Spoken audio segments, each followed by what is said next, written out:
जय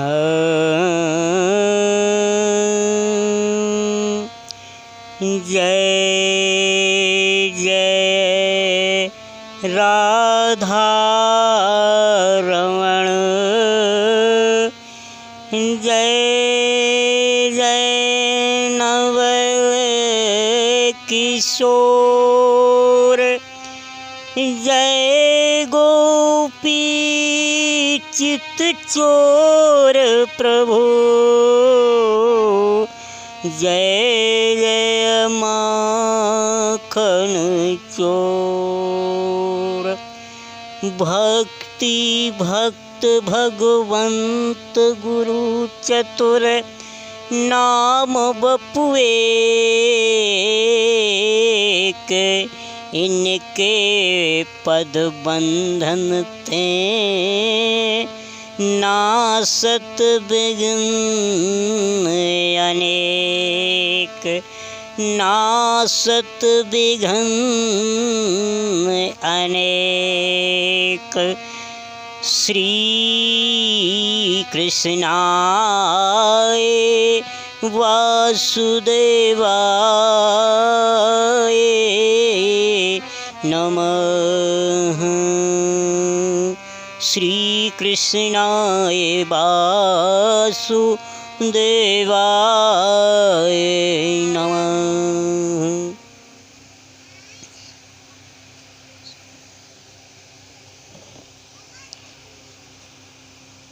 अति उत्तम कथा भगवान की, सबसे मनमोहक कथा अमर कथा। श्रीमद्भागवत की कथा श्री अमर कथा से स्टार्टिंग होती है, जहाँ सुखदेव जी का जन्म होता है। एक बार भोले बाबा कैलाश पर थे नहीं, माँ पार्वती अकेली थी। नारद जी पहुँचे। नारद जी ने कहा, मैया भोले बाबा कहीं दिखाई नहीं दे रहे हैं। देवी ने कहा, वो तो कहीं भ्रमण के लिए निकल गए हैं। नारद जी ने सोचा, यही अति उत्तम उपाय है, घर में लड़ाई बिधाने का यही उत्तम उपाय है। नारद जी का काम ही था, जिस घर में लड़ाई ना हो उस घर में लड़ाई। कहा, आपको बता करके नहीं गए, मैया कहाँ गए? पार्वती जी ने कहा, इतनी सी बात है, कहीं घूमने गए होंगे। नारद जी ने कहा, मुझे तो नहीं लगता कि कहीं घूमने गए हैं। फिर, अरे आपके पति हैं, आप कोई बताकर नहीं जाते, कहाँ गए? देवी ने कहा, तुम इतने बात से क्यों पूछ रहे हो? नारद जी ने कहा, अच्छा एक बात बताओ, भोले बाबा कभी तुमसे बात छुपाते हैं कुछ? पार्वती जी ने कहा, अभी तक तो हमारे से कुछ बात भोले बाबा ने छिपाई नहीं महाराज। नारद जी बोले, मैं कैसे मान लूँ कि आपसे भोले बाबा ने कुछ बात नहीं छिपाई? अब नारद जी ने वचनों में ऐसी रहस्य गुण रचना रच दी कि जिस घर में लड़ाई ना हो उस घर में लड़ाई करवाने लगे। अच्छा मैया एक बात बताओ, का भोले बाबा इतनी गले में जे मुंडों माला पहने धारण किए हुए हैं, क्यों धारण किए हुए हैं? पार्वती जी बोली, भोले बाबा हमारे ही मुंडों की माला पहने हुए हैं, वो हमें अधिक चाहते हैं। अच्छा हाँ, तो फिर एक बात बताओ, आपका मरण क्यों होता, भोले बाबा का मरण क्यों नहीं होता है? अगर आपको चाहते हैं तो इसका कारण भी तो होगा, भोले बाबा ने आपको कभी बताया नहीं। पार्वती जी ने सोचा, ये तो कभी बाबा ने हमें बताया नहीं। और नारद जी भी सख्त कह रहे हैं कि भाई हमारा मरण होता है, शंकर का कोई मरण नहीं होता है, शंकर अमर हैं, अजर है अमर। अब पार्वती जी थोड़ी चिंतित हुई। नारद जी ने सोचा, लगता है क्रोधित हो गई हैं ये। अब तो बाकी का काम भोले बाबा खुद कर देंगे। आँख तो जल रही है, सिर्फ उसमें घी डालने की ज़रूरत है। इतना कह कर नारद जी चले गए। जैसे ही भोले बाबा आए तो कहा देवी। देवी बैठी क्रोध में। कहा देवी, एकदम बोली क्या है। कहा आप इतनी क्रोधित क्यों हैं। पार्वती जी बोली आप घूम फिरे आए, कहाँ गए थे। वचनों पे वचन उच्चारने लगी। भोले बाबा ने कहा आखिर तुम क्रोधित क्यों हो। बोली आप एक बात बताइए, ये जो गले में आप जो माला धारण किए हुए हैं ये किसकी मालाएं हैं। भोले बाबा बोले आप ही के तो मुंडों की मालाएं धारण किए हुए हैं। देवी ने कहा मुझसे झूठ बोलते हो। शंकर जी ने कहा सत्य सत्य बताओ, यहाँ नारद जी आए थे क्या। पार्वती जी ने कहा ये तुम क्यों पूछ रहे। नहीं आप बताइए कि यहाँ नारद जी आए थे। कहाँ, या नारद जी तो आए थे। भोले बाबा ने सोचा बस हमारे जाने का समय हुए, बाबा का आने का समय हुआ, बिदा गया लड़ाई। कहा देवी पुरानी बात थी, जाने दो, क्या करना है इन बातों से। तो पार्वती जी तो बड़ी क्रोधित हैं कि हम बार बार क्यों मरते हैं, आप क्यों नहीं मरते हो, बार बार आप अजर अमर क्यों हैं।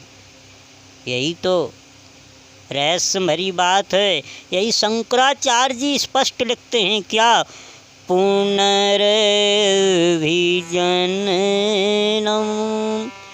पुनर्विमरणम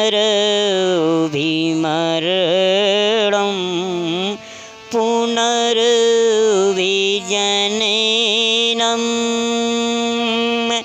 पुनर्विमरणम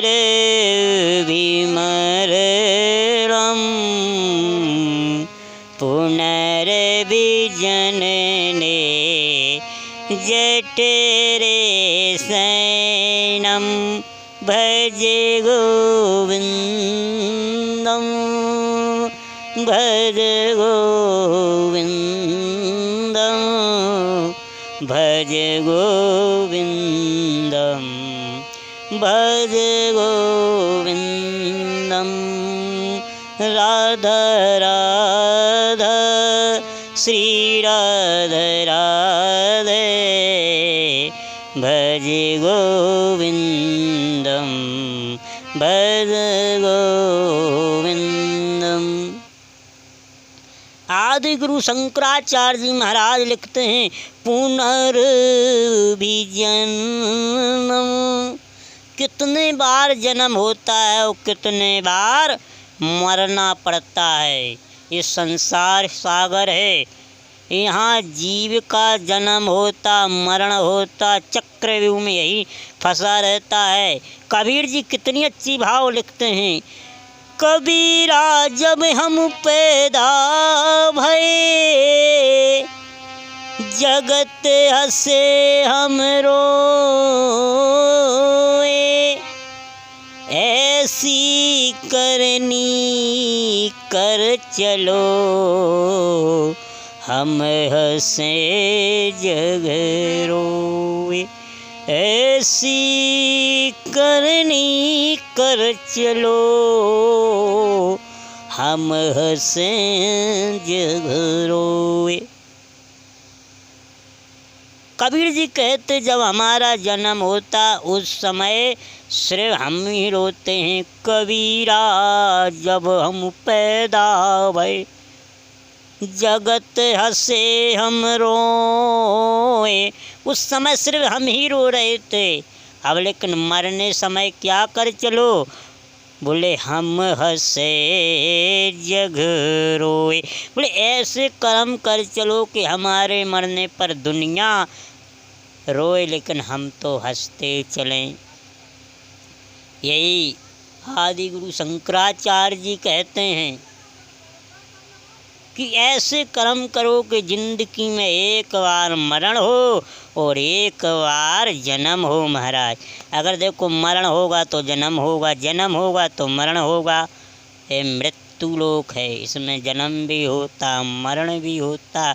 जन्मत मरत दुस्सह दुख होई, जन्मत मरत दुस्सह दुख होई।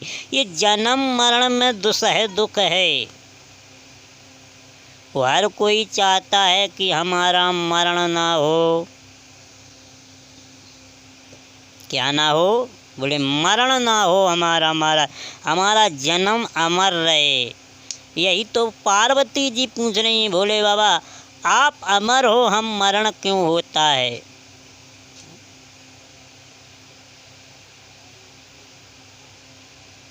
अगर मैं मरती तो लेती जन्म दोबारा। भोले बाबा ने बहुत बात टालने का प्रयास किया, लेकिन पार्वती जी ने कहा अगर तुम बात नहीं बताते हमको तो मैं आपके साथ में नहीं रहूँगी, घर छोड़ के चली जाऊँगी, फिर आपको जो दिखाए सो करना।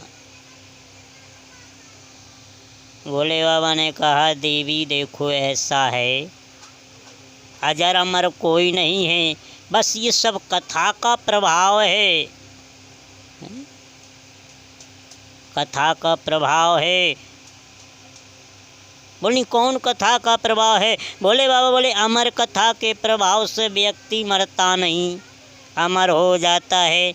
एक पंडित जी कथा कह रहे थे तो कथा में व्यास जी बोले कि जो कथा 7 दिन तक सुनता है उसका कभी मरण नहीं होता है।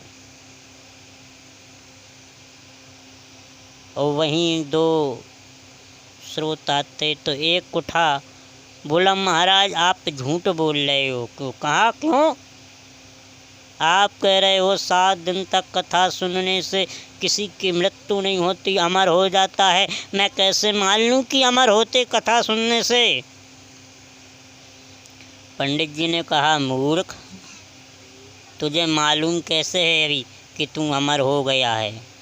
अभी तो तू जिंदा है। बोला महाराज हम और हमारा एक मित्र और था, हम दोनों ने खूब कथाएं सुनी 7 दिनों तक, लेकिन हमारा मित्र मर गया। अब बताओ हम कैसे मान लें कि कथा सुनने से अमर हो जाता कोई? पंडित जी बोले गधे, कथा सुनने से कोई अजर अमर नहीं होता। फिर बोले मन में जो अजर अमर का भ्रम है वह दूर हो जाता है। कथा सुनने से कोई अमर नहीं होता। पार्वती जी तो कह रही हैं मुझे अमर होना है, शिव जी कह रहे अमर कोई होता नहीं, लेकिन माने किसी को क्या कोई समझा सकता है? आप दुनिया में किसी को समझा लो, लेकिन महाराज 3 लोग ऐसे हैं इनको आप समझा नहीं सकते हो। पहले तो आप परिवार में किसी को नहीं समझा सकते, आप दुनिया में किसी को समझा दो। दूसरा, अगर परिवार को भी जैसे तैसी समझा दो तो समझ जाए, लेकिन दूसरा है पड़ोसी। पड़ोसियों को आप कभी नहीं समझा सकते हो, और पड़ोसियों को अगर समझा भी दो जैसे तैसे तो तीसरी है महाराज पत्नी, उसे नहीं समझा सकते हो। पार्वती जी को भोले बाबा नहीं समझा पा रहे हैं तो कहती हैं आप तो हमें वही बताइए जिससे अमर हो। भोले बाबा ने कहा देवी अजर अमर होने के लिए अमर कथा है, सुनो जो अमर कथा, तो हो ही अमर जो जान यही कथा। ये अमर कथा है, अगर जो इस अमर कथा को जाने वही अमर होगा। महाराज हाँ तो सुनाओ। भोले बाबा बोले ऐसी थोड़ी है कि आपको सुनाओ, ऐसे नहीं सुनाई जाती है। फिर महाराज कहा इसे सुनने के लिए एकांत चाहिए। हम कहने का अर्थ ही है कि मैं कह रहा हूँ अमर कथा, अर्थात मैं अगर अमर कथा कहूँगा तो जो सुनेगा वो अमर हो जाएगा। तो बोले अमर कथा सुनने के लिए एकांत चाहिए। कोई ना हो, जीव जंतु पेड़ पौध वृक्ष कोई भी ना हो, एकांत जगह होनी चाहिए। अच्छा देखो शिव जी ने कितना सुंदर संकेत दिया। कुछ ज्ञान की बात लेनी हो तो एकांत ही में होती है। भीड़ भाड़ में कुछ नहीं मिलता है। भीड़ भाड़, एक होती है भाड़, एक होती है भीड़। भीड़ में आओगे तो भाड़ में गिरोगे, कुछ मिलने वाला नहीं। इसलिए भोले बाबा कहते हैं यहाँ भीड़ भाड़ में वो कथा नहीं सुन पाओगी। तो बोले अमर कथा सुनने के लिए एकांत चाहिए। कहा महाराज? तो बाबा ने कहा चलो अमरनाथ की गुफा में, जहाँ मैं अमर कथा सुनाता हूँ। वो भोले बाबा ने इसके लिए सबसे पहले भोले बाबा चले। पहला यात्रा का जो प्रकरण हुआ, पहले गांव में नंदी को छोड़ा, पैदल चलने लगे।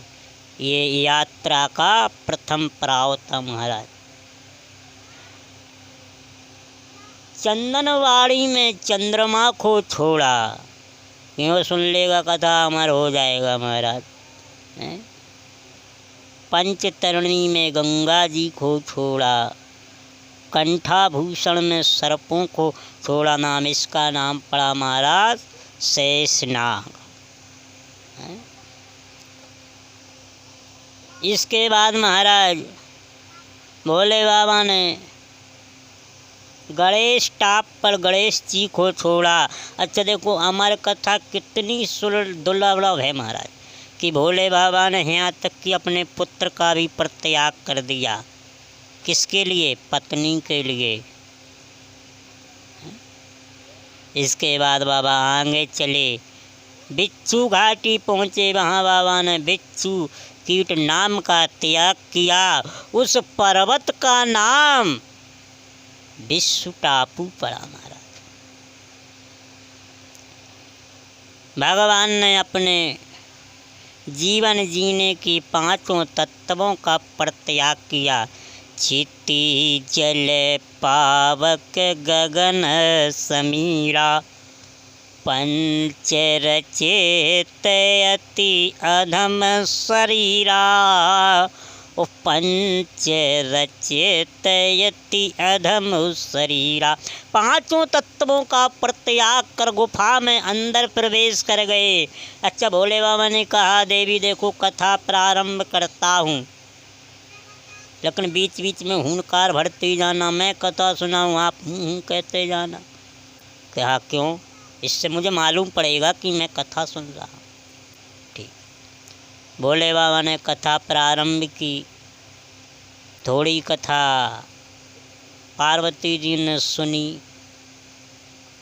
वो बीच में जैसी नींद आने लगी तो वहाँ एक कोने में एक तोते का अंडा रखा हुआ था।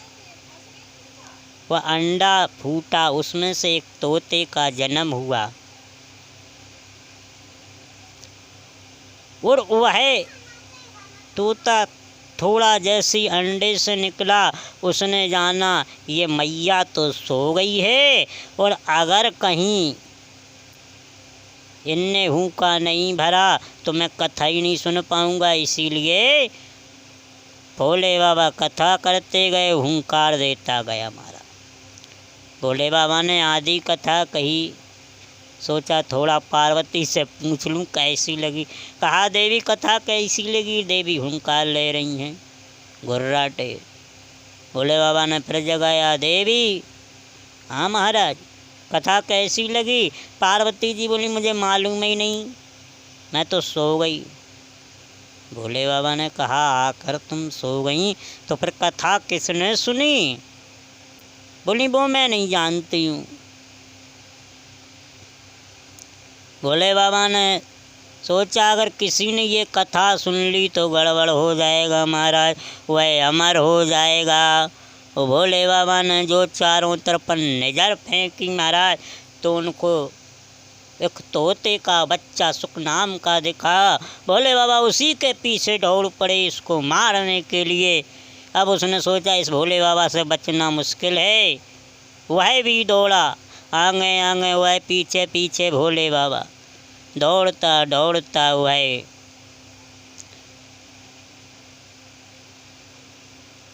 इतना भागता गया महाराज, पीछे भोले बाबा। व्यास जी की पत्नी के मुख में वह तोता प्रवेश कर गया। भगवान वेद व्यास जी की पत्नी भोले बाबा वहाँ से लौट आए। भोले बाबा ने कहा, अरे देवी तुमने गड़बड़ कर दिया सब काम। वह गर्भ में बना रहा महाराज, 16 वर्ष तक गर्भ से बाहर नहीं निकला। भगवान वेद व्यास जी ने एक दिन उससे कहा, अरे भाई तू कौन है जो बड़ी चैन से गर्भ में लेटा हुआ है, बाहर क्यों नहीं निकल रहा है? कहा, महाराज अगर मैं बाहर निकल आऊँगा तो भगवान की माया मुझे जकड़ लेगी। हरी माया बड़ी बलवंती, हरी माया बड़ी बलवंती। बड़ी माया है भगवान की, इससे कोई बच नहीं सकता। भगवान ने कहा, मैं तुम्हें वर देता हूँ, हमारी माया तुम्हें नहीं जकड़ेगी। और सुखदेव जी का जन्म हुआ महाराज। 16 वर्ष की अवस्था, बाल ब्रह्मचर्य ज्ञान। एक दिन भगवान वेद व्यास जी ने सोचा कि चलो पुत्र बड़ा हो गया है, इसका विवाह कर देते हैं। तो भगवान वेद व्यास जी की जैसी वाणी सुखदेव जी ने सुनी, उसी समय घर त्याग दिया और बाल ब्रह्मचारी बन गए। भोले बाबा कैलाश पर उमा के साथ आए।